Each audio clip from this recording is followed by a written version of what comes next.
أعوذ بالله من الشيطان الرجيم. بسم الله الرحمن الرحيم. الحمد لله رب العالمين الرحمن الرحيم مالك يوم الدين إياك نعبد وإياك نستعين اهدنا الصراط المستقيم صراط الذين أنعمت عليهم غير المغضوب عليهم ولا الضالين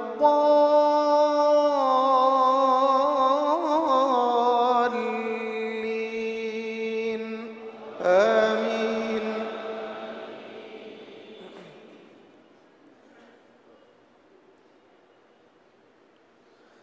ونفخ في الصور فصعق من في السماوات ومن في الأرض إلا من شاء الله ثم نفخ فيه أخرى فإذا هم قيام ينظرون. وأشرقت الأرض بنور ربها ووضع الكتاب وجيء بالنبيين والشهداء وقضي بينهم بالحق وهم لا يظلمون. ووفيت كل نفس ما عملت وهو أعلم بما يفعلون. وسيق الذين كفروا إلى جهنم زمرا حتى إذا جاءوها فتحت أبوابها وقال لهم خزنتها ألم يأتكم رسل منكم يتلون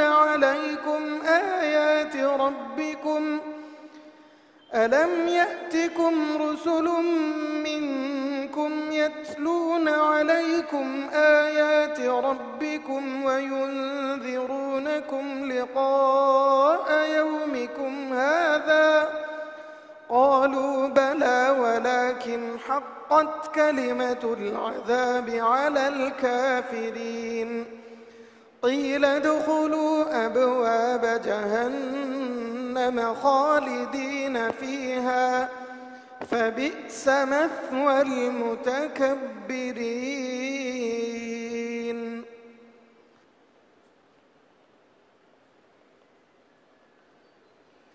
الحمد لله رب العالمين الرحمن الرحيم مالك يوم الدين إياك نعبد وإياك نستعين اهدنا الصراط المستقيم صراط الذين أنعمت عليهم غير المغضوب عليهم ولا الضالين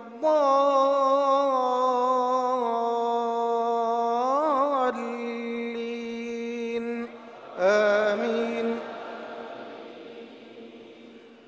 وسيق الذين اتقوا ربهم إلى الجنة زمرا حتى إذا جاءوها وفتحت أبوابها وقال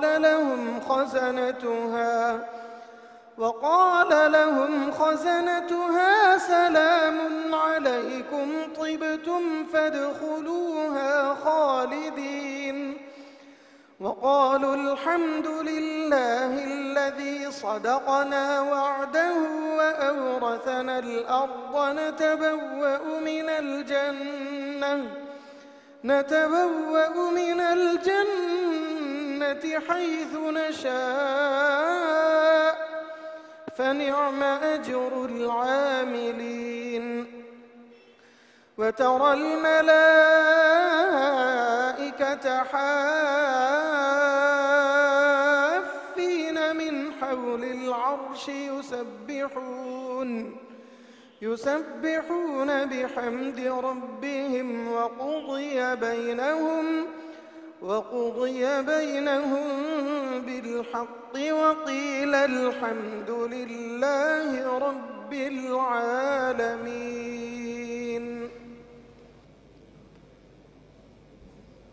السلام عليكم ورحمة الله وبركاته. الحمد لله رب العالمين والصلاة والسلام على رسول الله صلى الله عليه وسلم وعلى آله وأصحابه أجمعين. بسم الله الرحمن الرحيم. அளவற்ற அருளாளனும் நிகரே இல்லாத அன்புடையவனுமாகிய எல்லாம் வல்ல ஏக இறைவன் அல்லாஹ் சுப்ஹானஹு வ தஆலாவின் போற்றி புகழ்ந்து அவனது திருநாமத்தால் ஆரம்பம் செய்கின்றேன். எல்லா புகழும் புகழ்ச்சியும் ஏக இறைவன் அல்லாஹ் சுப்ஹானஹு வ தஆலா ஒருவனுக்கே சொந்தம். சாந்தி சமாதானம் இறுதி தூதர் நபிகள் நாயகம் ஸல்லல்லாஹு அலைஹி வஸல்லம் அவர்கள் மீதும் அன்னவர்களின் உற்றார் உறவினர் சஹாபா தோழர்கள் தாபிஈன்கள் தபஅத் தாபிஈன்கள் அல்லாஹ்வின் நல்லடியார்கள் மற்றும் இங்கே குழுமியிருக்கும் நம் அத்துணை பேர் மீதும் நின்று நிலவட்டுமாக. கண்ணியத்துக்குரிய பெரியோர்களே, அறிஞர் பெருமக்களே, அன்பின் சகோதரர்களே, நண்பர்களே, உற்றார் உறவினர்களே, இந்த புவி மீது இருப்பவற்றில் அல்லாஹ் சுப்ஹானஹு வ தஆலாவுக்கு மிகவும் விருப்பமானதும் அவனது ரஹமத் என்னும் அருளும் சகைனத் என்னும் அமைதியும் அளவின்றி பொழிந்து கொண்டிருக்கும் அவனது இறை இல்லங்களில் ஒன்றான நமது அல் ஜாமிஉல் அஸ்ஹர் ஜும்ஆ மஸ்ஜிதில் துறவரத்தை வெறுத்திடுங்கள், இல்லறத்தில் இணைந்திடுங்கள், அதுவே எனது நெறிமுறை என்று அறிவுரை பகர்ந்த அண்ணல் எம் பெருமானார் ஸல்லல்லாஹு அலைஹி வஸல்லம் அவர்களின் சீரிய வழியை பின்பற்றி இறை அருளால் உங்கள் மனமார்ந்த வாழ்த்துக்களுடனும் இனிய துஆக்களுடனும் இங்கே நடந்தேற இருக்கும் இந்த திருமண நிகழ்வின் சித்தந்தருவை சார்ந்த அன்பு சகோதரர்கள் எஸ்.எம். ஜாபர் சாதிக் மற்றும் என்.எம். ஜமீல் சுல்தான் ஆகியோர்களது இல்லற திருமண நிகழ்வின் துவக்கமாக கிராத் இதயங்களை ஈர்க்கும் இறை வேதமாம் அல் குர்ஆனின் அற்புத வசனங்கள் சிலவற்றை அழகிய நடையில் இனிய தொனியில் ஓதிட வருகின்றார் அன்பு இளவல் சகோதரர் ஜே.எஸ். ஷாஹுல் ஹமீத் அவர்களின் மகனார் அல் ஹாஃபில் மாணவர் எஸ்.எச். ஜாஃபர் சஜ்ஜாத் அவர்கள்.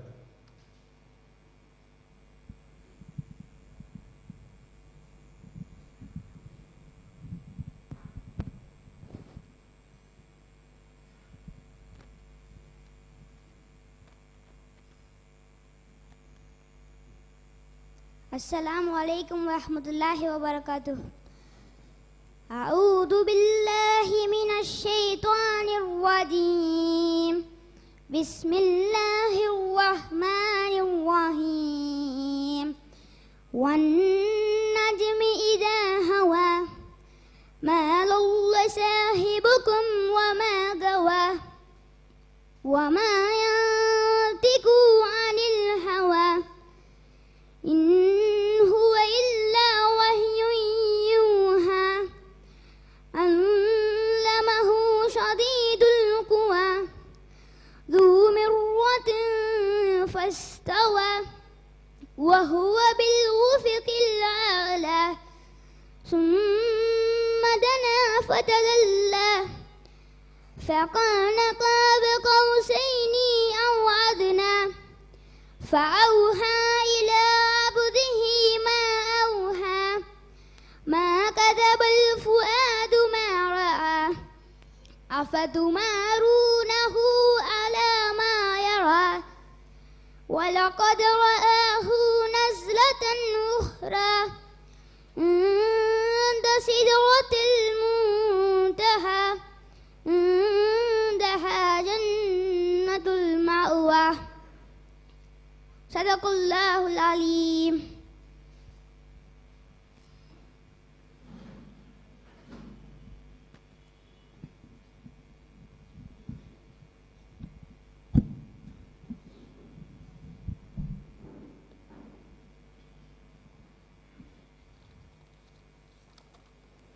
ஜஸாக்கல்லா ஹைர்.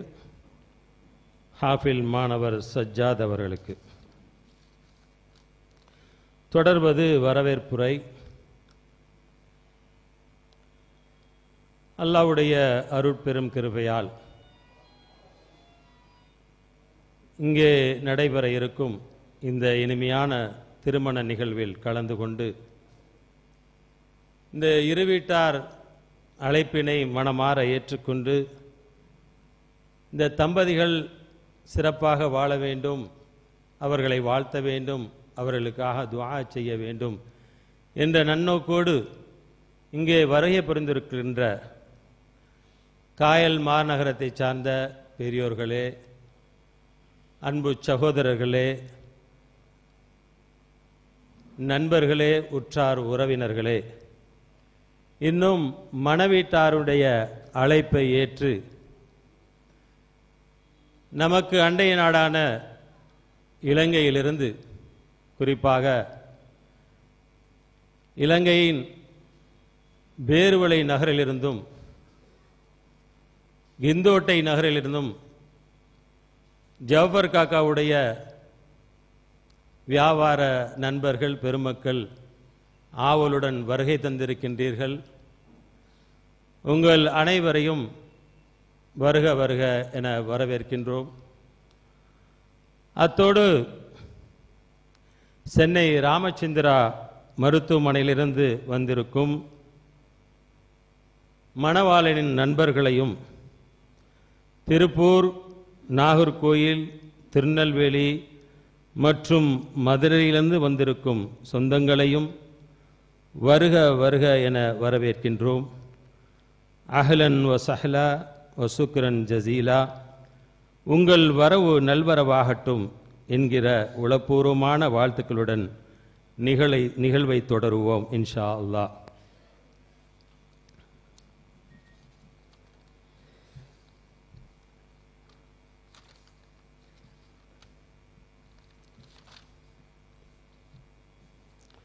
தொடர்வது திருமண குத்பா பேருரை. காயல்பட்டினம் அன்னை ஆயிஷா சித்திகா மகளிர் இஸ்லாமிய கல்லூரியின் முதல்வர், அல் ஜாமியுல் அஸ்ஹர் ஜும்மா மஸ்ஜிதின் கத்தீப், கண்ணியத்துக்குரிய ஆலிம் பெருந்தகை அஷேக் அப்துல் மஜீத் மஹலரி அவர்கள்.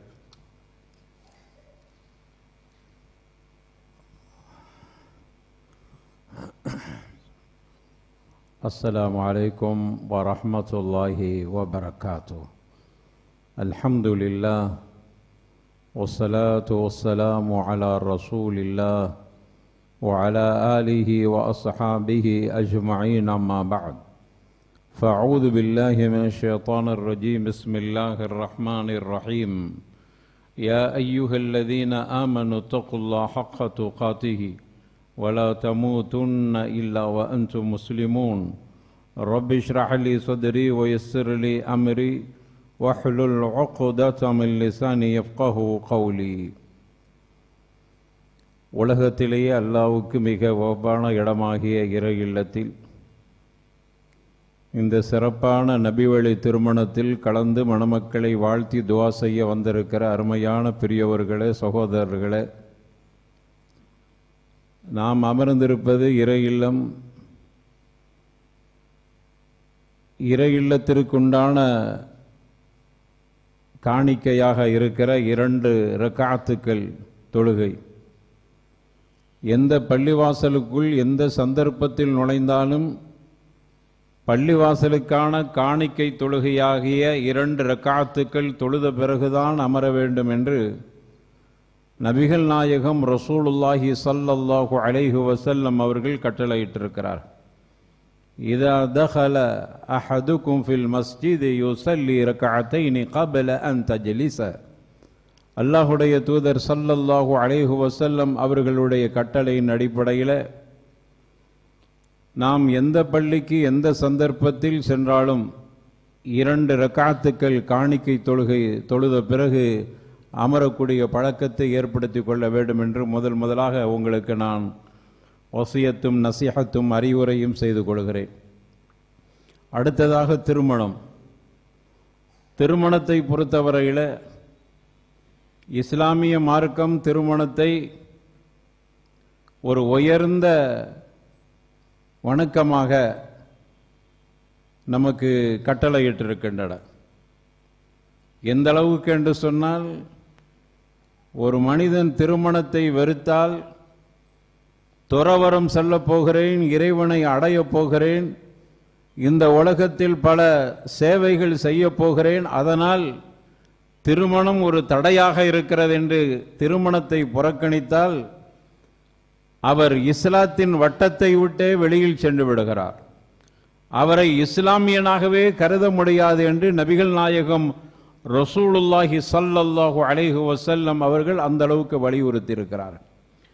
ஏனென்றால் ஒரு மனிதன் ஒழுக்கமுள்ளவனாக இருக்க வேண்டுமானால் அவனுடைய உணர்வுகளை அவனுக்கென நியமிக்கப்பட்ட அந்த பெண்ணிடத்தில், அவன் ஒரு ஆண் பெண்ணிடத்திலும் ஒரு பெண் ஆணிடத்திலும் அதை பரிமாறிக்கொள்வதற்குத்தான் இஸ்லாம் அனுமதி தந்திருக்கிறது. எனவே அவனுடைய உணர்வுகளை அடக்கி அதன் மூலமாக சேவை செய்ய புறப்படுகிறேன் என்று சொல்லக்கூடியவர்களெல்லாம் போலியானவர்கள். அவர்களெல்லாம் இறைவனை நெருங்க முடியாது என்பதை நபிகள் நாயகம் ரசூலுல்லாஹி ஸல்லல்லாஹு அலைஹி வஸல்லம் அவர்கள் அந்த காலத்திலேயே அந்த மக்களுக்கு எடுத்துரைத்தார்கள். அதனுடைய வழியாகத்தான் திருமணம் என்பது இஸ்லாத்தின் பார்வையில் மார்க்க கடமைகளில் ஒன்றாக கருதப்படுகிறது. ஒருவன் திருமணத்தை புறக்கணித்தால் அவர் இஸ்லாத்தின் வட்டத்தை விட்டே சென்று விடுகிறார் என்கிற அளவுக்கு இஸ்லாம் திருமணத்தை அந்த அளவுக்கு வலியுறுத்தி இருக்கிறது. எனவே இதன் மூலமாக இஸ்லாம் இந்த உலகத்தில் ஒழுக்கமுள்ள சமூகம் உருவாக வேண்டும் என்பதை வலியுறுத்துகின்றன. அதனுடைய ஒரு முயற்சியாகத்தான் திருமணத்திற்கென்று நபிகள் நாயகம் சில கடமைகளையும் சில கட்டுப்பாடுகளையும் நமக்கு கற்றுத்தருகிறார். எனவே திருமணத்திற்கு பிறகு ஒரு கணவன் மனைவி தன்னுடைய உறவுகளை எப்படி அமைத்துக் கொள்ள வேண்டும் அதை பற்றியும் இஸ்லாம் நமக்கு சொல்லித் தருகிறது. திருமணம் செய்வது எவ்வளவு தூரத்துக்கு அவசியம் என்று சொல்லப்படுகிறதோ இஸ்லாத்தில், அதே போன்று திருமண வாழ்க்கையில் ஒரு கணவன் எப்படி இருக்க வேண்டும், ஒரு மனைவி எப்படி இருக்க வேண்டும், அந்த இருவர்களுக்குமான உறவு எப்படி இருக்க வேண்டும், அவர்களுடைய உறவு விஷயத்தில் இஸ்லாம் கூடுதல் கவனம் எடுக்கிறது. உங்களுக்கு மத்தியில் உண்டான அந்த உறவு இருக்கிறது, அது சாதாரணமான உறவாக இருந்துவிடும். ஒரு ஆணுக்கு அமைதி வேண்டுமானால், ஒரு ஆண் அமைதியோடு இந்த உலகத்தில் வாழ வேண்டும் என்று சொன்னால், பல பிரச்சனைகளையும் பல சமூகத்தில் ஏற்படுகிற பிரச்சனைகளையும் சமூகத்தில் ஏற்படுகிற சில சச்சரவுகளையும் நேரடியாக களத்தில் சந்திக்கிற ஒரு ஆணுக்கு அமைதி, அவனுடைய மனைவிடத்திலேயே அமைதி இருக்கிறது. நபிகள் நாயகம் ரசூலுல்லாஹி ஸல்லல்லாஹு அலைஹி வஸல்லம் அவர்கள் அப்படியான ஒரு சமூகம் உருவாக வேண்டும் என்று ஆசைப்பட்டார்கள். அதைத்தான் குர்ஆன் சொல்கிறது. ஒமின் ஆயாத்திஹி அன் خلق لكم من انفسكم ازواجا لتسكنوا اليها وجعل بينكم مودة ورحمة என்று குர்ஆன் குறிப்பிடுகிறது. இறைவனுடைய அற்புதங்களில் ஒன்றாக இருக்கிறது. உங்களிலிருந்தே உங்களுக்கு துணை, உங்களிலிருந்தே உங்களுக்கு ஒரு துணை. பெண் என்று சொல்லக்கூடியவள் அவள் வேற்று அல்ல, வேற்று படைப்பல்ல, உங்களிலிருந்தே. ஏன் அல்லாஹ் அப்படி சொல்ல வேண்டும் என்று சொன்னால், அந்த காலத்தை பொறுத்தவரையில பெண்ணை மனித இனத்தில் உள்ளவளாகவே கருதாத ஒரு காலகட்டம் அன்றைய காலகட்டம். அந்த காலகட்டத்தில் இஸ்லாம் சொல்லி தருகிறது, உன்னுடைய மனைவி என்று சொல்லக்கூடிய ஒரு ஒன்னிலிருந்து அவள் புறப்படுகிறாள், உனக்காக நீ அவளுக்காக என்கிற அந்த அடிப்படையில் இருவர்களும் அப்படியான உறவை மேற்கொள்ள வேண்டும். எனவேதான் உங்களிலிருந்தே உங்களுக்கு ஒரு துணையை இறைவன் ஏற்படுத்தி தந்திருக்கிறான். எதற்காக தெரியுமா? அவளிடத்தில் உங்களுக்கு அமைதி இருக்கிறது. ஆண்களே, உங்களுடைய அமைதி, உங்களுக்கான அனைத்து நிம்மதியும் உங்களுடைய மனைவியிடத்தில் இருந்து நீங்கள் பெற்றுக்கொள்ள வேண்டும். பெண்ணை அந்த அளவுக்கு இஸ்லாம் உயர்வுபடுத்துகிறது. திருமணம் என்று சொன்னால் அந்த காலத்தில் திருமணம் என்பது எல்லா காலத்திலும் இருக்கிற ஒரு அம்சமாகத்தான் இருந்தது. திருமணத்தை தாண்டிய உறவுகளும் அந்த காலத்தில் இருந்தன. அப்படிப்பட்ட காலத்தில் தான் நபிகள் நாயகம் ரசூலுல்லாஹி ஸல்லல்லாஹு அலைஹி வஸல்லம் திருமணத்தை வலியுறுத்தியது மட்டுமல்லாமல், திருமணம் என்கிற பெண் உறவை அவர்கள் எப்படி புரிந்து கொண்டார்கள் என்றால், எனது வீட்டுக்கு வருகிற வேலைக்காரியாக அல்லது என்னுடைய அடிமையாக, அவளை என்னுடைய இன்பத்திற்கு அவள் கட்டுப்படுகிற அடிமை என்கிற மாதிரி புரிந்து வைத்திருந்தார்கள். அதனாலதான் இஸ்லாம் சொல்லுகிறது, அவள் உனக்கு அமைதி கொடுப்பதற்காக வேண்டி வந்திருக்கிறாள். உன்னை விட உயர்வாக பார்க்க வேண்டிய ஒரு அம்சத்தில் இருக்கிறார். ஆண்களே, நீங்கள் அவளை அடிமையாக நினைத்து கொண்டிருக்கிறீர்கள். அந்த சமூகம் அப்படித்தான் நினைத்தது. அந்த சமூகம் மட்டுமல்ல, இன்று வரைக்கும் இந்த சமூகமும் நாம் வாழுகிற இந்த நாட்டிலும் அப்படித்தானே பெண்ணை பார்த்து கொண்டிருக்கிறார். பெண் என்று சொல்லக்கூடியவர்கள் அடிமையாகத்தானே பார்க்கப்படுகிறது. எனவே இஸ்லாம் அந்த அளவுக்கு உயர்வை கொடுக்கிறது.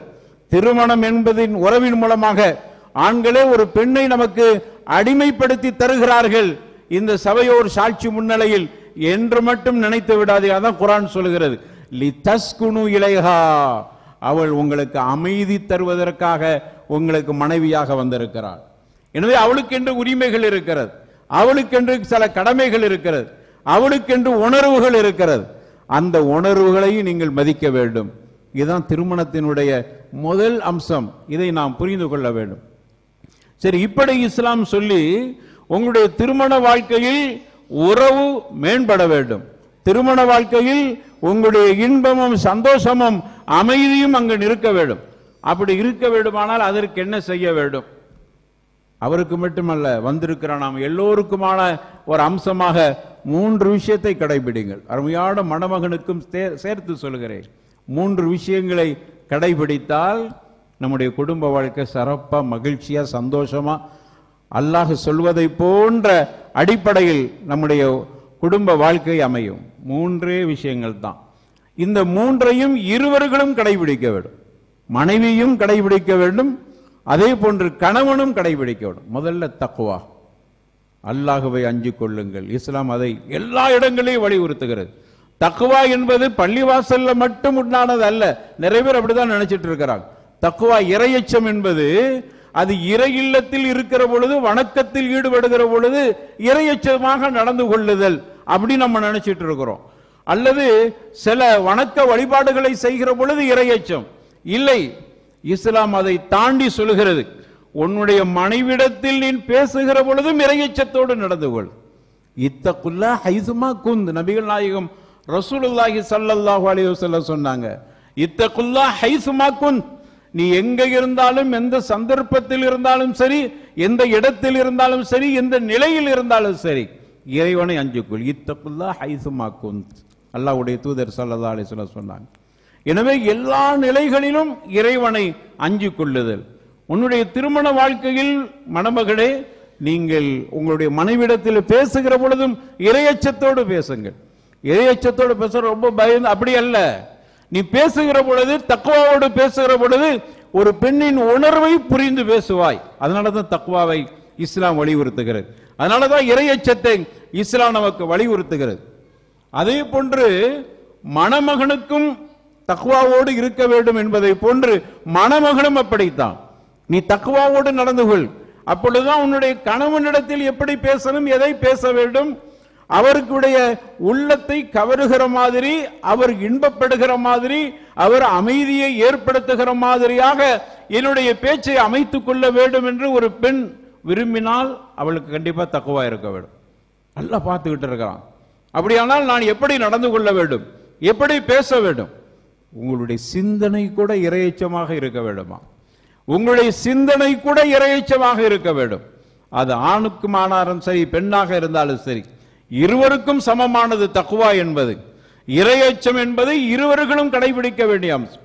வேற ஆண் மட்டும்தான் இறையச்சத்தோடு இருக்கணும், பெண் இருக்க வேண்டிய அவசியம் இல்லை என்றல்ல.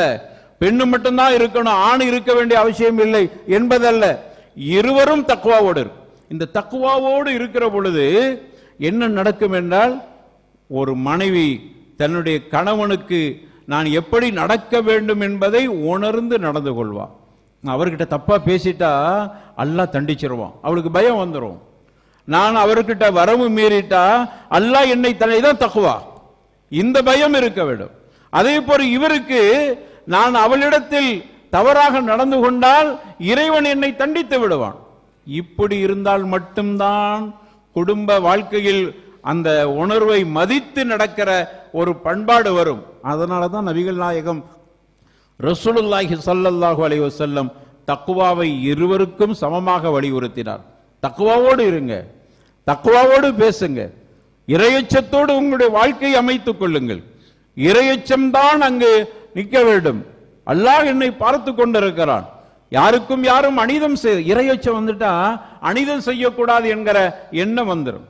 நான் அவளை அநியாயம் செய்யக்கூடாது. ஒரு ஆண் இப்படி நினைப்பார், என்னுடைய மனைவி எனக்காக வேண்டி இறைவன் புறத்திலிருந்து அவள் கொடுக்கப்பட்டிருக்க அனுமதிக்கப்பட்டிருக்கிறாள், அல்லாஹ்வுடைய அமானிதமாக ஒப்படைக்கப்பட்டிருக்கிறாள். அவளிடத்தில் நான் எவ்வளவு கண்ணியமாக நடந்து கொள்ள வேண்டும், அவளை அநியாயம் செய்துவிடக் கூடாது. ஒரு ஆண் தக்வாவோடு இருந்தால் இப்படி புரிந்து கொள்வார். அதே போன்று அவளும் அப்படித்தான்.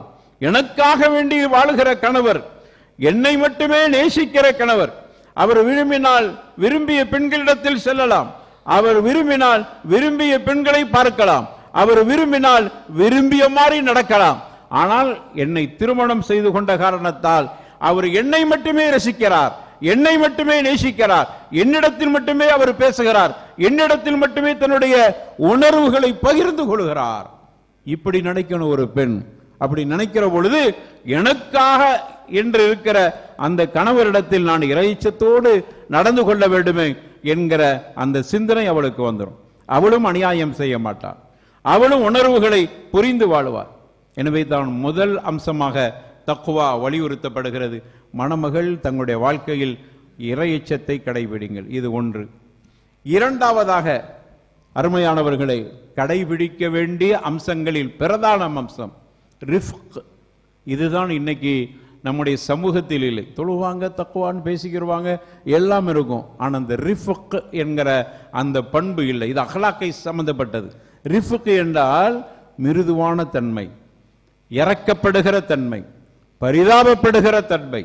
அவள் மீது நமக்கு உண்டான அனைத்து அனுதாபங்களும் அவள் மேல், நமக்காக வேண்டியே உழைக்கிறாளே, எனக்காக வேண்டியே இருக்கிறாளே என்கிற அந்த கருணை பார்வை. அதுக்கு பல அர்த்தங்கள் சொல்லலாம்.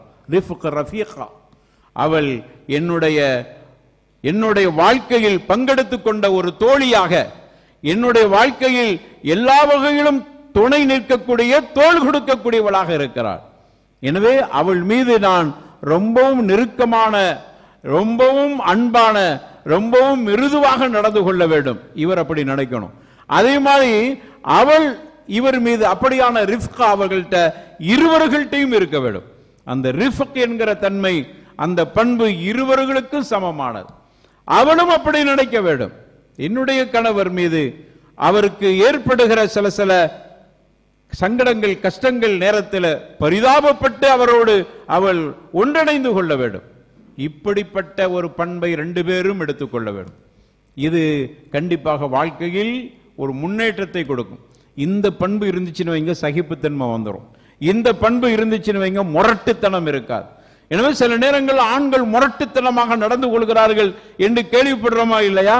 நல்ல தொழுகை பாதத்தான மனுஷன்தான், ஆனா கொஞ்சம் முரட்டுத்தனமாக நடக்கிறார், கொஞ்சம் காட்டுத்தனமாக நடந்து கொள்கிறார். அது என்ன காரணம்? ரிஃப்கா இல்ல அவர்கிட்ட, அவர்கிட்ட இந்த பண்பு இல்ல, அவர்கிட்ட இளகிய தன்மை இல்லை, கரடு முரடான தன்மை இருக்கிறது, காட்டு மிராண்டித்தனமான ஒரு பண்பு இருக்கிறது. அதை இஸ்லாம் ஏற்றுக்கொள்ளவில்லை. எனவே மணமகளே, உங்களுடைய வாழ்க்கையில் கடைபிடிக்க வேண்டிய இரண்டாவது அம்சம் வந்திருக்கிற அனைவர்களுக்குமான செய்தியாக எடுத்துக்கொள்ளுங்கள். நாம் கடைபிடிக்க வேண்டிய அம்சம் அவர்களோடு இணக்கமான, அன்பான ஒரு முறையை நாம் ஏற்படுத்திக் கொள்வது. நபிகள் நாயகம் ரசூலுல்லாஹி ஸல்லல்லாஹு அலைஹி வஸல்லம் அதுக்கு இந்த ரிஃப்க்கு மட்டும் ஒரே ஒரு உதாரணம் பார்க்கலாம். சஹீஹுல் புகாரியில பதிவு செய்யப்பட்ட செய்தி. அவர்களுக்கு ஏக காலத்தில் 9 மனைவி இருக்கிறாங்க. அந்த மனைவிமார்கள் ஒரு ஒட்டகத்தில் அவர்கள் பயணிக்கிறாங்க. ஒரு 4-5 மனைவிமார்கள் சேர்ந்து அந்த பல்லக்கு மாதிரி ஒரு இதில் அமர்ந்து செல்றாங்க. அப்ப நபிகள் நாயகம் அதுக்கு அந்த வாகனத்தை ஓட்டக்கூடியவர் அன்ஜஷா என்று சொல்லக்கூடிய நபிகள் நாயகத்தினுடைய பணியாளராக இருக்கக்கூடிய ஒருவர் அன்ஜஷா, அவர் தான் ஓட்டிட்டு போறார். நபிகள் நாயகம் ரசூலுல்லாஹி ஸல்லல்லாஹு அலைஹி வஸல்லம் அந்த அன்ஜஷாவை பார்த்து சொல்றாங்க, ருவைதகய அன்ஜஷா, இப்படியே சொல்றாங்க, ருவைதகய அன்ஜஷா, அன்ஜஷாவே மெதுவா போங்க. உங்களுடைய வாகனத்தை ஓட்டுகிற பொழுது கரடு முரடான பாதைகளை கடந்து போகிற சந்தர்ப்பத்தில் கண்ணாடி கவாரீர் அப்படின்னாங்க. அமர்ந்திருக்கிற பெண்கள் எல்லாம் கண்ணாடி ஜாடிகள். எவ்வளவு கண்ணாடி ஜாடியை எவ்வளவு பக்குவமாக கொண்டு இதான் ரிஃப்க்குங்கிறது. இதுதான் அவள் மீது நாம் வைத்திருக்கக்கூடிய அந்த மிருதுவான தன்மை. அவள் கண்ணாடி ஜாடி. நீங்க கரடு முரடான பாதையை கடந்து போகிற பொழுது மெதுவாக அவளுகளுக்கு வலிக்காமல் கண்ணாடி ஜாடியை பாதுகாப்பாக கொண்டு போங்கள் என்று நபிகள் நாயகம் ரசூலுல்லாஹி ஸல்லல்லாஹு அலைஹி வஸல்லம் தன்னுடைய மனைவிமார்கள்ட்ட ரிஃப்கோடு நடந்தார்கள் என்று உலமாக்கள் இந்த செய்தியை ஆதாரமாக காட்டுகிறார். எனவே நாம் நம்முடைய மனைவியை பார்க்க வேண்டும். எனக்காக வேண்டி எவ்வளவு உழைக்கிறார், அவள் மேல் எனக்கு ஏன் கருணை இல்லாமல் ஆயிற்று, அதே போன்று மனைவி நினைக்க வேண்டும். எனக்காக வேண்டி என் கணவர் எப்படி எல்லாமே உழைக்கிறாரே, எங்கே இல்லாமல் நாடு கடந்து செல்கிறார், சென்று உழைத்து வருகிறார். யாருக்காக? எனக்கும் எனது பிள்ளைகளுக்குமாக என்கிற இந்த நினைப்பை அவள் ஏற்படுத்திக் கொள்கிற பொழுது அவள் மேல அவர் அனுதாபப்பட்டு அவர் மேல இவருக்கு ஒரு பெரிய பாசம் ஏற்பட வேண்டும். அதனாலதான் திருமணத்தினுடைய நோக்கமே அதுதானே, முவத்தத்தம் ஒரு ரஹ்மா. அல்லாஹ் அப்படிதான் சொல்றான். 2 பேருக்கு மத்தியில அன்பாலும் பண்பாலும் பாசத்தாலும் நேசத்தாலும் இருவர்களும் 2 கலந்திருக்க வேண்டும். அப்படி இருந்தா என்ன நிலவை ஏற்படும் என்றால், எவ்வளவு பெரிய குற்றம் செய்தாலும் இருவர்களும் சகிப்புத்தன்மையோடு எடுத்துக்கொள்ளும். நீங்க இந்த சகிப்புத்தன்மை என்கிற பண்பு இல்லாத காரணம் என்ன தெரியுமா? தக்வா இல்லைங்கிறது தாண்டி அந்த ரிஃப்க்கு இல்லாத காரணத்தால் தான். அவன் மேல இவருக்கு ஒரு பாசம் இல்லாத நிலை. அதனாலதான் ரொம்ப இருவர்கள் நேசிக்க ஆரம்பித்து விட்டால் குற்றங்கள் பெரிதாக இருந்தாலும் கூட அதை விட்டு கொடுக்க வேண்டும் என்கிற அந்த சகிப்புத்தன்மை என்ன வந்துவிடும். அதனாலதான் இஸ்லாம் ரிஃப்கை ரொம்பவும் வலியுறுத்துகிறது. இது 2வது பண்பு. இந்த பண்பு விஷயத்திலும் கவனமோடு இருந்து கொள்ள வேண்டும். 3வது ஒரு அம்சம் சூல் கலாம், கெட்ட வார்த்தைகளை தவிர்த்துக் கொள்ளுதல். இன்னைக்கு அதுவும் பெரிய பாதிப்பை ஏற்படுத்துது, சமூக பாதிப்பை ஏற்படுத்துகிறது. அதனுடைய பாதிப்பு பிள்ளைகள் வரைக்கும் அது பறந்து வந்து விடுகிறது. மனைவியை கெட்ட வார்த்தை போட்டு பேசுவது இருக்கட்டுமே, என்னதான் நடக்கட்டுமே, அவள் கொஞ்சம் தப்பாகவே நடந்து விட்டாள் என்று வைத்துக் கொள்வோமே. நான் சொல்ற தப்பு மன்னித்து விடுகிற தப்புகளை சொல்கிறேன். அவன் உங்களுடைய மனசுக்கு நீங்க விருப்பப்பட்டதை செய்யவில்லை, அதுவும் தப்பு தானே. நம்ம நேசிக்கிற விஷயத்தை அவள் செய்யவில்லை, நான் சொன்னதை அவள் கேட்க இல்லை, எனக்கு கோபம் வருகிறது, அது தப்பு இல்லை, இஸ்லாம் அதை அனுமதி இருக்கிறது. ஆனா அதுல கட்டுப்பாடு இருக்க வேண்டும். கெட்ட வார்த்தைகளை நீ பேச விடாத. கலாம் சூ என்பது மிகப்பெரிய பாதிப்பு. கெட்ட வார்த்தை நிறைய சில நேரங்களில் குடும்ப பிரச்சனைகள் வருகிற பொழுது கெட்ட வார்த்தை பேசுகிறார். அதை எங்களால சகிக்க முடியல. எப்படி இவர் என்னோடு வாழ்ந்தார் என்ற ஒரு சந்தேகம் எனக்கு வருகிறது. ஒரு பெண் இப்படி சொல்லுகிற அளவுக்கு என்றால் நாம் சொன்ன வார்த்தை எவ்வளவு பாதிப்பை ஏற்படுத்தி இருக்கிறது. அதுக்காக வேண்டி கெட்ட வார்த்தை பேசவதா? அவளோடு ஒரு நாள் பேசாமல் இருங்கள், ஒரு நாள் வேண்டுமானால் படுக்கையை பிரிந்திருங்கள், அல்லது அவளுக்கு அறிவுரை சொல்லுங்கள், அல்லது கொஞ்சம் கோச்சிக்கிறங்க. கெட்ட வார்த்தைகளை பேசுவது என்பது அது சமூக கேடுகளை விளைவிக்கும். அவருடைய உள்ளத்தில் ஆழமா பதிஞ்சிரும்.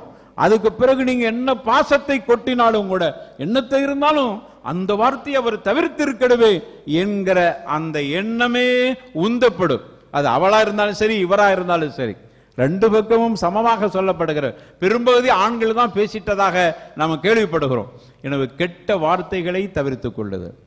கெட்ட வார்த்தைன்னு சொன்னா அருவருப்பான அசிங்கமான வார்த்தை மட்டுமல்ல, தேவையில்லாத வார்த்தைகளுக்கும் கூட கெட்ட வார்த்தை தான். தேவையில்லை, இதை பேச, இதை தவிர்த்து இருக்கிற வேண்டிய வார்த்தை, இந்த வார்த்தையை கூட பேசக்கூடாது. கோபத்தில் நீ பேச வேண்டிய வார்த்தைகளுக்கும் ஒரு கட்டுப்பாடு இருக்கிறது. ரெண்டு பேருக்குமே மனைவியும் கோபப்படுவதற்கு உரிமை இருக்கிறது. கணவன் தவறாக நடக்கிறார் என்றால் அதற்காக கோபப்படுகிற உரிமை மனைவிக்கு இருக்கிறது. நீனும் வார்த்தையை விட்டு விடக்கூடாது. அதே போல் நீங்கள் இருவரும் இந்த விஷயத்தில் தவறான வார்த்தைகளை விட்டு விடக்கூடாது. இந்த மூன்று அம்சங்களையும் கடைபிடிக்கிற குடும்பம் பொருளாதாரத்தில் மேலே இருந்தாலும் சரி, கீழே இருந்தாலும் சரி, அவர்களுடைய அடுப்பு தொடர்ந்து எரியுது, எரியவில்லை, அதல்ல பிரச்சனை. இந்த மூன்று பண்பாடுகளும் மூன்று பண்புகளும் நம்மிடத்தில் இருக்கும் காலமெல்லாம் குடும்ப உறவு மட்டும் அது மேன்மைப்படுத்தப்பட்டதாகவே இருக்கும். அமைதி கிடைத்து கொண்டே கண்டிப்பார். அதுக்கு படிச்சிருக்கணும், நிறைய படிச்சிருக்கலாம் தேவையில்லை. நீங்க வேண்டுமானால் பாருங்க, நிறைய படிச்ச பிள்ளையத்தான் நான் கல்யாணம் முடிச்சிருக்கணும், தப்பு பண்ணிட்டேன், ரெண்டு பேரும் இப்படி சொன்னாங்கன்னா அதுவும் முட்டாள்தனம் தான். இல்லை, படிக்காதவளாக இருந்தாலும் சரி, இந்த மூன்று பண்பு இருந்தால் அவள், அதனாலதான் நிறைய பேர் வாழ்க்கை என்கிற பாடம் இருக்கிறது, அது ஒரு தனி படிப்பு, அது ஒரு பாடம், அது ஒரு கலை. அரபில அதுக்கு ஃபன் என்று சொல்றாங்க, ஃபுனூன். அந்த குடும்ப வாழ்க்கை என்கிறது ஒரு கலை, ஃபன் என்ற கலை. அந்த கலை என்பது அது கல்லூரியில படிக்கிற படிப்பு அல்ல. குடும்ப வாழ்க்கைக்கு அதுக்குன்னு ஒரு தனியா படிச்சுட்டு வர்றது இல்லை. அதுக்கு இந்த பண்புகள் இருக்கும் போது, உணர்வோடு இருக்கிற பொழுது அந்த குடும்பம் உள்ளபடியாக உயர்வாகவே இருக்கும். அதனால பாருங்க, படிக்காத முட்டான ரெண்டு பேரும் இருப்பாங்க, ஆனா பாசத்தால், பிணைப்பால், அன்பால் முன்மாதிரியான தம்பதிகளாக இருப்பாங்க. இவங்க நிறைய படிச்சிருப்பாங்க, ரெண்டு பேருமே மெத்த படிச்சிருப்பார்கள். அவர்கள் இவர்களை பார்த்து வெட்கப்பட வேண்டும். படிக்காத முட்டாள், ஆனால் முட்டாள் கூட சொல்ற, நம்ம புழக்கத்தில் சொல்ற, ஆனா உண்மையில அவர்கள் தான் உயர்ந்தவர். அவர்கள் கணவன் மனைவி உறவை மேன்மையாக நினைக்கிறார். என் கணவன் சம்பாதி தந்தாலும் சரி, தராவிட்டாலும் சரி, என் மனைவி இப்படி இருந்தாலும் சரி, அப்படி இருந்தாலும் சரி, நான் அவளை மனைவியாக நேசிக்கிறேன். அதே போன்று அவள் கணவனை அந்த அளவுக்கு நேசிக்கிறார். கொடுப்பது குறைவு, ஆனால் நேசத்துக்கு பஞ்சம் இல்லை, பாசத்துக்கு பஞ்சம் இல்லை, உணர்வுகளுக்கு பஞ்சம் இல்லை. அவர்கள்ட்ட ஒரு அந்த அளவுக்கு உண்டான நெருக்கம் இருக்கிறது. ஆனா படிப்புலாம் இல்லை, ஆனால் அவர்கள் உயர்ந்தவர்களாக இருக்கிறார். கெட்ட வார்த்தை அங்க இருக்காது. கணவனுடைய அந்த தன்மையை புரிந்து கொள்ளக்கூடிய மனைவி, மனைவியின் தன்மையை புரிந்து கொள்ளக்கூடிய கணவர். ஆனா இங்க நிறைய படிச்சிருக்கிறாங்க, ரெண்டு பேருமே ஒட்டாமையே வாழ்ந்து கடைசி வரைக்கும் ஒட்டாமலேயே மூத்தா போயிடுறாங்க, ஒட்டாமலேயே வாழ்ந்து முடிக்கிறாங்க. ஆனா நல்லா படிச்சிருக்கிறாங்க, பொருளாதாரம் மிதமிஞ்சி இருக்கிறது, ரெண்டு பேருக்கும் பெரிய சொத்துக்கள் இருக்கிறது. ஆனா எப்படிங்க வாழ்ந்தீங்க? அந்த உணர்வு ஒட்டா உறவுகளாக இருந்தது. குழந்தைகள் நிறைய பெற்றெடுத்தாங்க, பேரம் பேத்தெல்லாம் எடுத்துட்டா. அதல்ல வாழ்க்கை என்பது. குழந்தை பெற்றெடுப்பது மட்டுமல்ல, ஆனாலும் கூட வாழ்க்கை நிம்மதியே இல்லாம வாழ்ந்திருக்கிறார். பேரம் பேத்தெல்லாம் எடுத்த பிறகும் கூட என்னமோ ஒட்டாமலேயே வாழ்ந்திருக்கிறார். இத இஸ்லாம் இந்த வாழ்க்கையை சொல்லவே, அதுக்கு தான் குரான் சொல்லுது பாருங்க. சும்மா கல்யாணம் முடிச்சு பிள்ளையெல்லாம் பெத்துட்டா போதும் அப்படின்னா சொல்லுது குரான். லிதஸ்குனு இலைஹா, எவ்வளவு பெரிய வார்த்தையை சொல்லுது. உனக்கு அமைதி கொடுக்கக்கூடியவள் அவள். அருமையான பெண்களை புரிந்து கொள்ள வேண்டும். உங்களுக்கு இவ்வளவு பெரிய கடமை இருக்கிறது. இவருக்கு அமைதி கொடுக்க வேண்டும். அமைதி எங்குமே கிடைக்காது. பணத்தால் கிடைக்காத அமைதி, உம்மா வாப்பா கிட்ட கிடைக்காத அமைதி, பெற்றோர்கள்ட்ட கிடைக்காத அமைதி, நண்பர்கள்ட்ட கிடைக்காத அமைதி, மனைவி கிட்ட மட்டும்தான் ஒரு ஆணுக்கு அமைதி கிடைக்கிறது என்றால் அந்த அமைதியை கொடுக்க வேண்டிய மிகப்பெரிய பொறுப்பு பெண்கள்கிட்ட இருக்கிறது. அந்த அமைதியை தர்ற மாதிரி நடந்து கொள்கிற கடமை நம்ம கிட்ட இருக்கிறது. இந்த உணர்வை, இந்த தத்துவத்தையும் உணர்ந்து கொண்டால் மட்டுமே திருமண வாழ்க்கையில் ஜெயித்து விடலாம். இதுல அதற்கு வேற எதுவுமே தேவையில்லை. இதை இஸ்லாம் அழகா சொல்லித் தருகிறது. அதனால தான் நபிகள் நாயகத்துடைய வாழ்க்கை முன்மாதிரியாக இருக்கிறது. எனவே அருமையானவர்களே, அந்த அடிப்படையில் நம்முடைய வாழ்க்கையை அமைத்துக் கொள்ள வேண்டும். அல்லாஹ் ரப்பல் ஆலமீன் இந்த மணமக்களுக்கு அப்படியான வாழ்க்கையை கொடுக்க வேண்டும். தக்வாவோடு இருக்கக்கூடிய, அதே போன்று அவர்களுக்கு மத்தியில் நல்ல புரிந்து வாழுகிற, புரிந்துணர்வோடு இருக்கிற தன்மையையும், கெட்ட வார்த்தைகள் தவிர்க்கப்படுகிற அந்த பண்பையும் அல்லாஹ் அவர்களுடைய வாழ்க்கையில் கொடுக்க வேண்டும் என்று நாம் அனைவர்களும் துஆ செய்து கொள்வோம். அல்லாஹ் ரப்பல் ஆலமீன் இவர்களுக்கு சாலிகான குழந்தைகளை அல்லாஹ் கொடுக்கட்டும். அவர்களுக்கு மத்தியில் குடும்ப வாழ்க்கையில் நல்ல உறவை அல்லாஹ் கொடுக்கட்டும், சம்பந்தப்புற உறவுகளையும் அல்லாஹ் மேன்மைப்படுத்தட்டும் என்று அல்லாஹ் கிடத்தில் நாம் அனைவர்களும் துஆ செய்து கொள்வோம். அல்லாஹ் ஏற்றுக்கொள்வானாக. வாஹிரு தஅவானா அனில் ஹம்துலில்லாஹி ரப்பில் ஆலமீன். வஸ்ஸலாமு அலைக்கும் வரஹ்மத்துல்லாஹி வபரகாத்துஹு.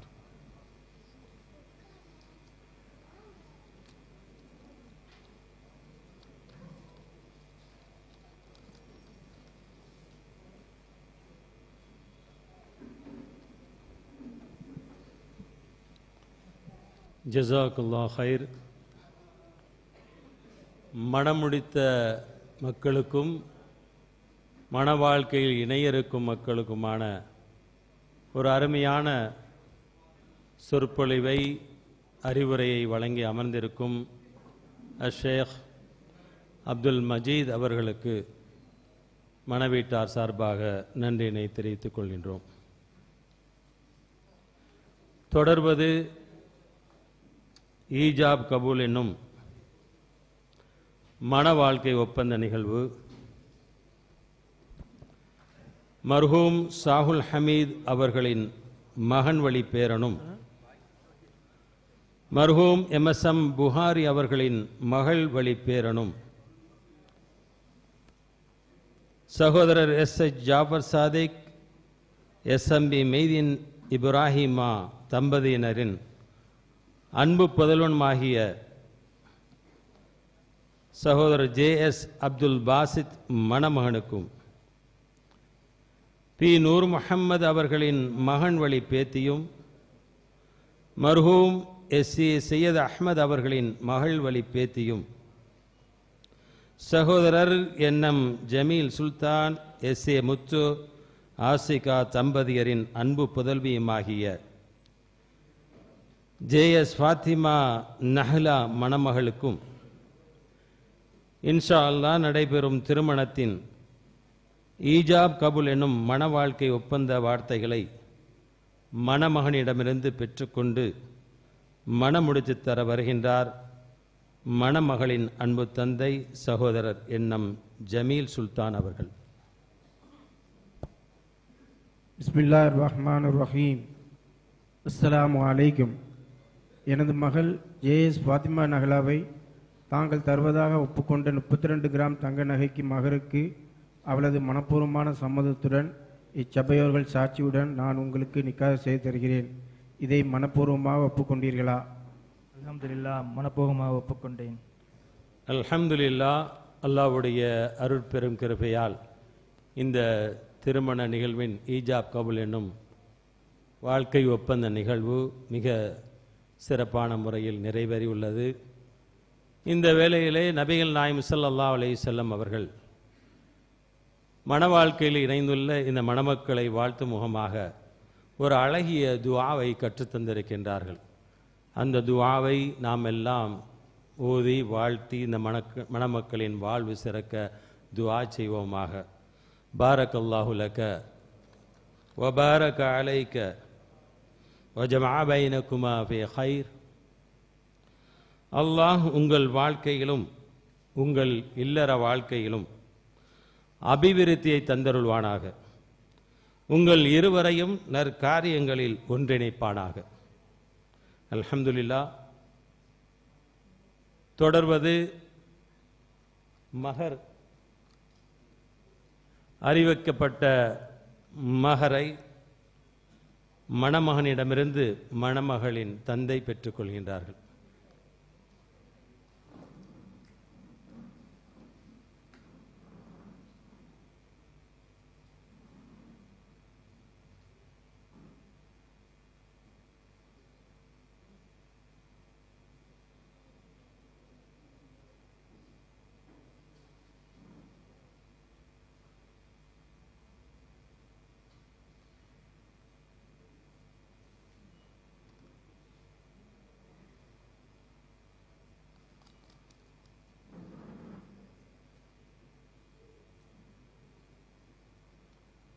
தொடர்வது நன்றி உரை.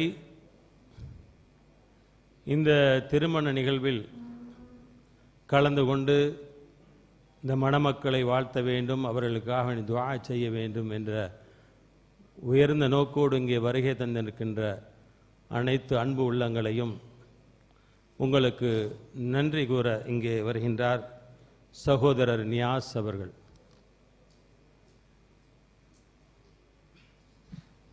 அஸ்ஸலாமு அலைக்கும் வரஹ்மத்துல்லாஹி வபரகாத்துஹு. இந்த நிக்காஹ் நிகழ்ச்சியை சிறப்பாக நடத்தி தந்த அல்லாஹுக்கே எல்லா புகழும். இந்த இரு வீட்டாரின் அழைப்பை ஏற்று இந்த நிகழ்வில் கலந்து கொண்டு மணமக்களுக்காக துவா செய்த அனைத்து உள்ளங்களுக்கும் நன்றியை கூறிக்கொள்கின்றோம். அல்ஹம்துலில்லாஹ். அஸ்ஸலாமு அலைக்கும் வரஹ்மத்துல்லாஹி வபரகாத்துஹு.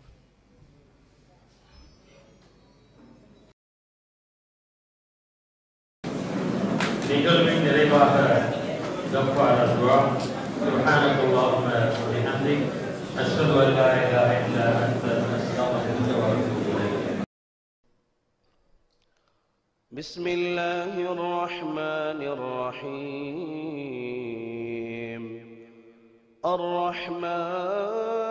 الرحمن علم القرآن خلق الإنسان علمه البيان الشمس والقمر بحسبان والنجم والشجر يسجدان والسماء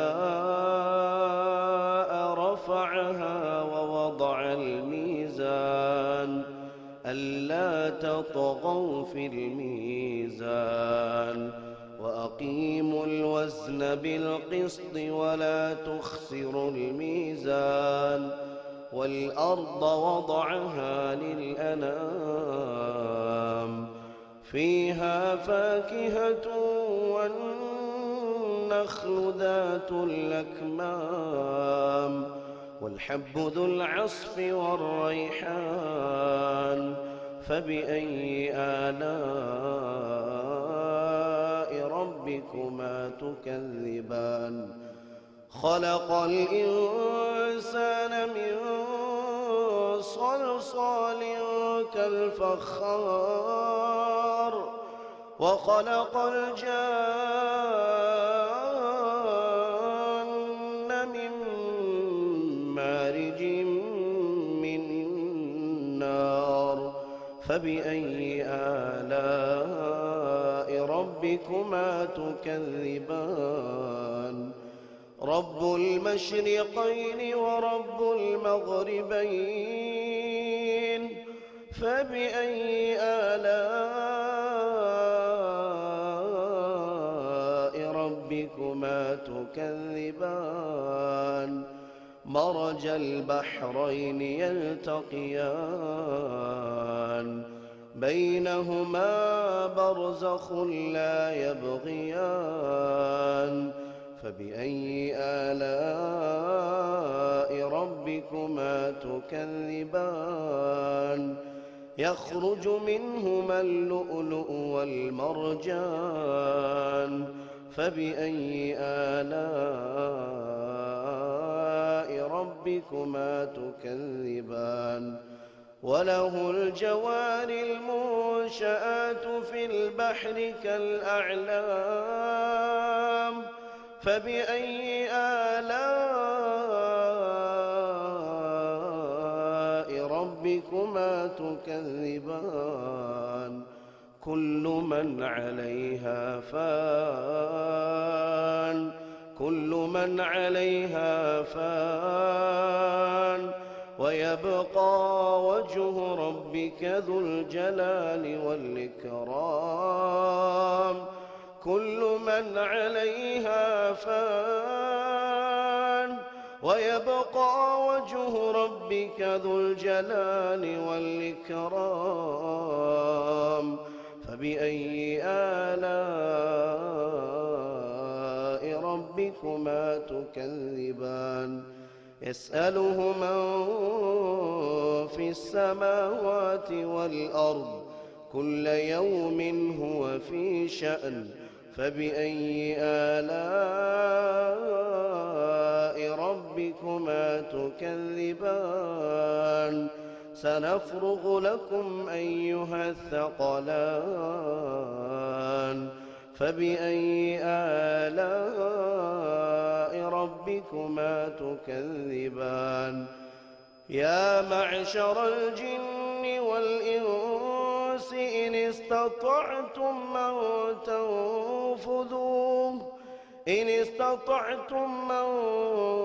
تنفذوا من أقطار السماوات والأرض فانفذوا لا تنفذون إلا بسلطان فبأي آلاء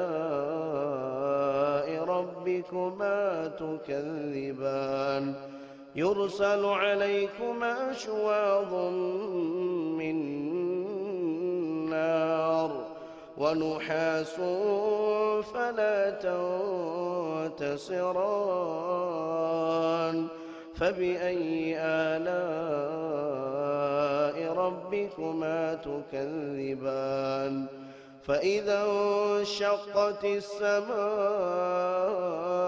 فكانت وردة كالدهان فبأي آلاء ربكما تكذبان فيومئذ لا يسأل عن ذنبه إنس ولا جان فيومئذ لا يسأل عن ذنبه إنس ولا جان فبأي آلاء ربكما تكذبان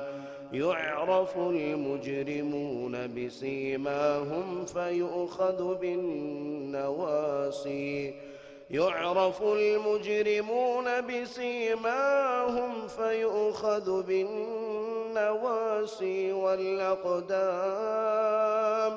فبأي آلاء ربكما تكذبان هذه جهنم التي يكذب بها المجرمون يطوفون بينها وبين حميم آن فبأي آلاء ربكما تكذبان ولمن خاف مقام ربه جنتان فبأي آلاء ربكما تكذبان ذواتا أفنان فبأي آلاء ربكما تكذبان فيهما عينان تجريان فبأي آلاء ربكما تكذبان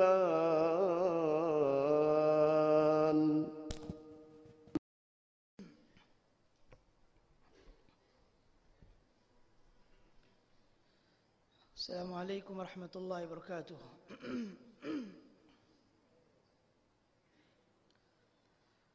أعوذ بالله من الشيطان الرجيم بسم الله الرحمن الرحيم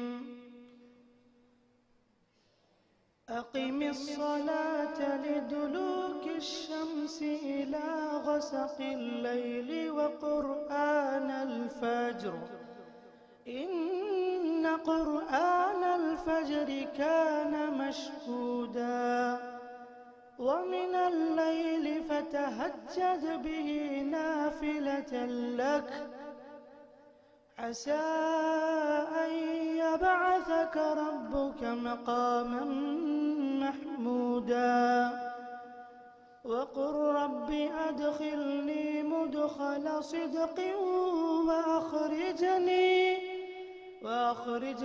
مخرج صدق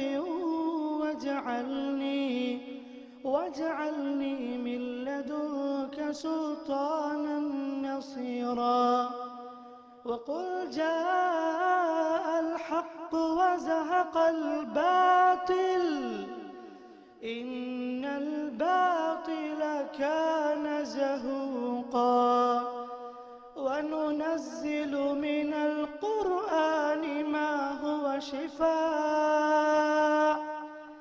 وننزل من القرآن ما هو شفاء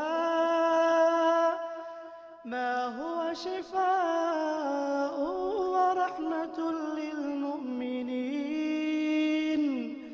ولا يزيد الظالمين إلا خسارا وإذا أنعمنا على الإنسان أعرض ونأى بجانبه وإذا مسه الشر كان يئوسا قل كل يعمل على شاكلته فربكم أعلم بمن هو أهدى سبيلا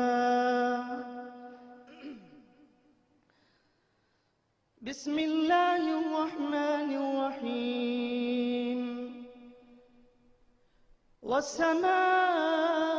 والسماء والطارق وما أدراك ما الطارق النجم الثاقب إن كل نفس لما عليها حافظ فلينظر الإنسان مما خلق من ماء دافق يخرج من بين الصلب والترائب إنه على رجعه لقادر يوم تبلى السرائر فما له من قوة ولا ناصر والسماء ذات الرجع والأرض ذات الصدع إنه لقول فصل وما هو بالهزل إنهم يكيدون كيدا وأكيد كيدا فمهل الكافرين أمهلهم رويدا بسم الله الرحمن الرحيم الحمد لله رب العالمين الرحمن الرحيم مالك يوم الدين إياك نعبد وإياك نستعين اهدنا الصراط المستقيم صراط الذين أنعمت عليهم غير المغضوب عليهم ولا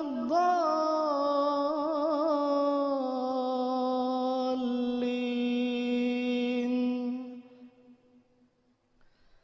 والضحى والليل إذا سجى ما ودعك ربك وما قلى وللآخرة خير لك من الأولى ولسوف يعطيك ربك فترضى ألم يجدك يتيما فآوى ووجدك ضالا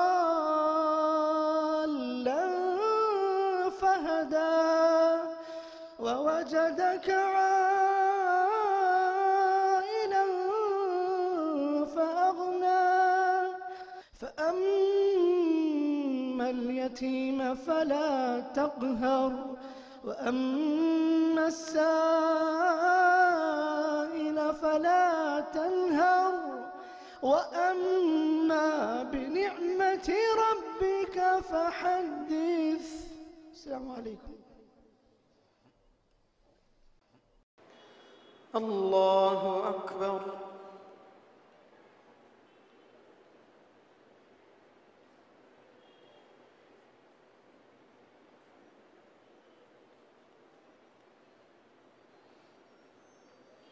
الحمد لله رب العالمين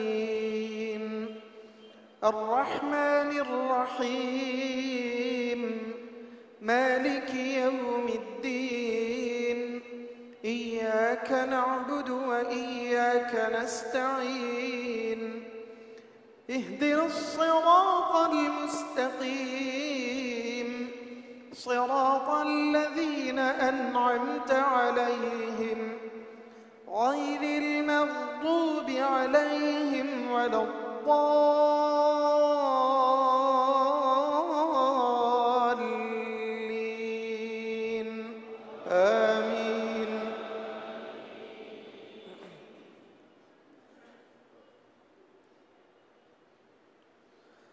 ونفخ في الصور فصعق من في السماوات ومن في الأرض إلا من شاء الله ثم نفخ فيه أخرى فإذا هم قيام ينظرون وأشرقت الأرض بنور ربها ووضع الكتاب وجيء بالنبيين والشهداء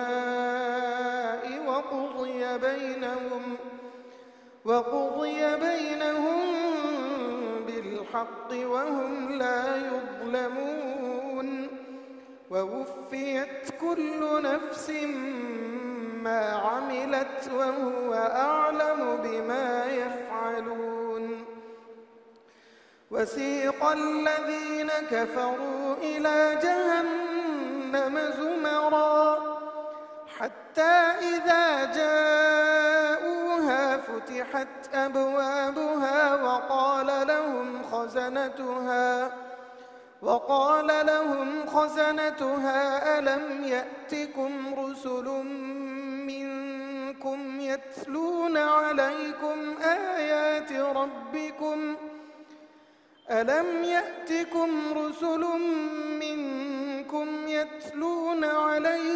آيات ربكم وينذرونكم لقاء يومكم هذا قالوا بلى ولكن حقت كلمة العذاب على الكافرين. قيل ادخلوا أبواب جهنم خالدين فيها فبئس مثوى المتكبرين.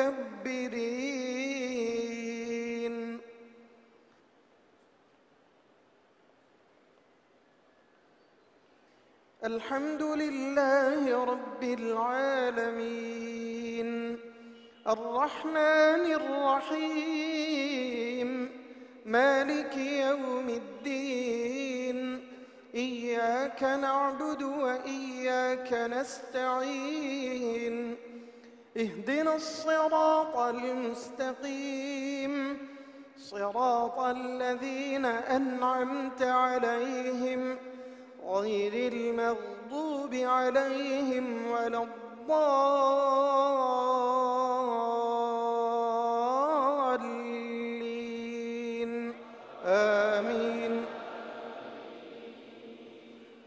وسيق الذين اتقوا ربهم إلى الجنة زمرا حتى إذا جاءوها وفتحت أبوابها وقال لهم خزنتها سلام عليكم طبتم فادخلوها خالدين. وقالوا الحمد لله الذي صدقنا وعده وأورثنا الأرض نتبوأ من الجنة حيث نشاء فنعم أجر العاملين. وترى الملائكة حافين من حول العرش يسبحون بحمد ربهم